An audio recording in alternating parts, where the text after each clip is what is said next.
So ngayon guys, dahil tapos na yung driving natin at nandito na rin tayo sa malapit sa pupuntahan natin. So tayo ay mag-i-encounter na tayo, mga katrackers, no? Mag-encounter na tayo. So dito ko ipapaliwanag sa inyo kung ilang ship po ang nagamit natin from nagbigin tayo kanina sa ganitong oras at mag-i-end din po tayo sa ganitong oras. So ilang ship lahat ang magagamit natin gawa ng dito ay meron tayong 13 sheet na tinatawag or 15 sheet. So inuulit ko, ang 15 sheet ay maximum 3 times a week lang yan. Pwede kang mag 13 straight isang linggo, walang problema yon. Pero kung hindi naman kaya sa biyahe natin at malanganin tayo, medyo may kalayuan pa or 100 kilometers, pwede natin gamitin yung 15 sheet na tinatawag. So ito ipapaliwanag ko sa inyo mga trackers, no? Ito ay para doon sa mga baguhan. So kung ilang ship ang nagagamit natin. So ayan guys, tayo ay magbibigin So 5:27 ng umaga.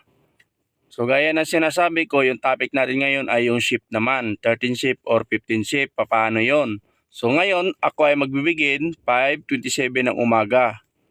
So ganito lang, okay, arrow down, entry driver 1, okay, begin. So tayo ay nandito sa France, okay. So ayan mga katrackers, so gaya na ulit na sinasabi ko, after begin, entry stored na yun, tayo ay maglagay ng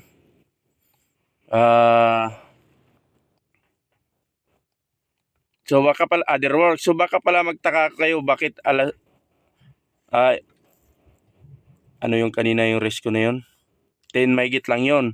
So wala akong pakialam kung lumampas ng 11 yan or 10 dahil ang ship ko na nakuha kagabi 15. So ipaliwanag ko basta yung topic natin ngayon kung ilang ship ang magagamit ko sa buong araw na to. So hanggang mamaya sa pag-encounter ko na ito, itutuloy ko mamaya. Basta nagbigin ako kanina ng alas 5:27. So nag-other works na tayo mga katrackers, no? So inuulit ko, yung pag-other works na yan yung time na pag-check natin. So na-check ko na rin naman, inikutan ko na bago ako naggawa ng video para sure ball. So ayan mga trackers, continue na lang natin mamaya. After 5 minutes, tatakbo tayo ulit. Walang gagawin. So ngayon guys, dahil tapos na yung driving natin at nandito na rin tayo sa malapit sa pupuntahan natin. So tayo ay mag-i-encounter na tayo mga katrackers, no? Mag-encounter na tayo. So dito ko ipapaliwanag sa inyo kung ilang ship po ang nagamit natin from nagbigin tayo kanina sa ganitong oras at mag-i-end din po tayo sa ganitong oras. So ilang ship lahat ang magagamit natin gawa ng dito ay meron tayong 13 sheet na tinatawag or 15 sheet. So inuulit ko, ang 15 sheet ay maximum 3 times a week lang yan. Pwede kang mag 13 straight isang linggo, walang problema yon. Pero kung hindi naman kaya sa biyahe natin at malanganin tayo, medyo may kalayuan pa or 100 kilometers, pwede natin gamitin yung 15 sheet na tinatawag. So ito ipapaliwanag ko sa inyo mga trackers, no? Ito ay para doon sa mga baguhan. So kung ilang ship ang nagagamit natin. So ayan guys, tayo ay kakaparking lang, no mga katrackers, no. Ayan, 2 minutes lang. So tayo ay mag-encounter, no. So ayan, mag-encounter na po tayo. Okay, arrow down, entry driver 1, okay, begin. Hanapin natin encounter, arrow down, encounter. So tayo ay nandito sa France, abbreviation ng France, F. So pizza tais oras. So entry stored na, tayo ay nakapag-encounter na mga katrackers. Ang oras ng encounter natin ay 19:38 ng gabi. So yan yung encounter natin. So nakapag-encounter na tayo mga katrackers. Tayo ay nagbigin ng alas 5:27 ng umaga.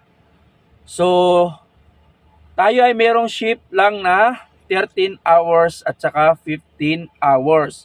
So dahil nag-encounter tayo ng alas 7:38 ng gabi or 19 38 minutes sa military time. So, ang 13 shift natin mga katrackers, kung tayo ay nagbigay ng alas 5:27, dapat ang 13 shift natin ay mag-add lang tayo ng isang oras lagi mga katrackers. Kung tayo ay nagbigay ng alas 5:27, pagdating din natin ng alas 5:27 ng hapon, yun ay 12 hours na sa isang ganun ng relo natin.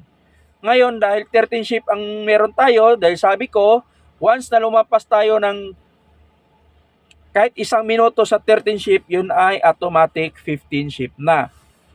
So, dahil ang 13 shift natin matatapos ay dapat alas 6:27 lang sa hapon or sa gabi. 18:27. So, yun yung 13 shift natin, eksakto. Dahil tayo ay nagbigay ng alas 5:27 ng umaga, so dapat matatapos yung natin, 13 shift ay alas 6:27 ng hapon. Dahil kung hanggang alas 5 ka lang, alas 5 ng umaga, 5:27 at alas 5 ng hapon, 5:27, yun ay 12 hours lang. So dahil para hindi kayo malito, mag-add lang kayo lagi ng isang oras. Matatapos yung oras natin kung tayo nagbigay ng alas 5:27, matatapos ang oras natin ay alas 6:27. So, pag eksakto nag-encounter ka alas 6:27 ng hapon, yun ay 13 shift lang, mga katrackers, yung nagamit natin. Kapag lumampas ng kahit isang minuto, mga katrackers, ibig sabihin, ang nagamit natin ay 15 shift, mga katrackers, no? So, dahil tayo ay nag-encounter ng alas 7:38 ng gabi, ibig sabihin, tayo ay naka 15 shift. Inuulit ko, kahit isang minuto lang ang lumampas, yun ay matik na yon, 15 shift. So, kung gusto mo gamitin lang yung 13 shift mo, or malapit ka na rin, maghanap ka na ng parking na hindi mo naman masayang yung shift na tatakbo ka lang ng ilang minuto. So, di ba?